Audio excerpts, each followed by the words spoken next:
খেয়ে আটা রুটি খেতে খেতে বিরক্ত আসছে, সেই জন্যে আজকে করব সুজির রুটি। দেখুন, প্রথমে একটু কড়াই জল দিয়েছি, গরম করছি, আর এতে দিয়েছি কালো জিরে, নুন, চিনি, ধনেপাতা। কালো জিরেটা দিয়ে দিয়েছি অর্থ দেখতে সুন্দর হবে। এখন তো সব মেকআপেই চলছে, সৌন্দর্যটা আসল গুণের কি আর বিচার করে। আমিও সেই পদ্ধতিতে চলে গেলাম, একটু মজা করে বললাম। আর একটু দেবো সাদা তেল, তাতে ভালো হবে। একটু তেল দিয়েছি, তাতে সুজিটা যখন মাখবো নরম থাকবে এবং রুটিটাও নরম হবে। আর একটু গুঁড়ো লঙ্কা দিলাম। এটা টক ঝাল মিষ্টি সুজির রুটি। মানুষটাও আমি এরকম।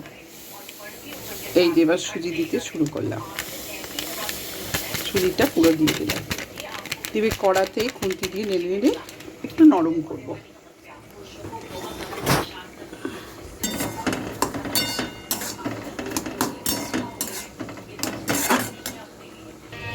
জলটা শুকিয়ে গেছে, এবার গ্যাসটা অফ করে মিনিট 15 রেখে দেবো। এবার দেখুন ঠান্ডা হয়ে গেছে। এগুলো হাত দিয়ে একটু ভালো করে চটকে চটকে নরম করে নিয়ে 4টে লিচি করেছি, দুপুরের খাবার দুটি। আর এটা বড় করে রেখেছি, বিকেলবেলা লুচি করব। এবার দেখতে থাকুন। সামান্য একটু আটা দিয়ে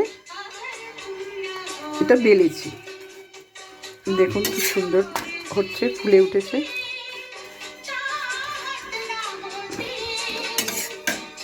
এইভাবে করে খেয়ে দেখবেন, খুব সুন্দর লাগে। দেখুন আর একটা করেছি, কি সুন্দর হয়েছে, পুরো রুটির মতো। করে খেয়ে দেখবেন, খুব ভালো লাগবে।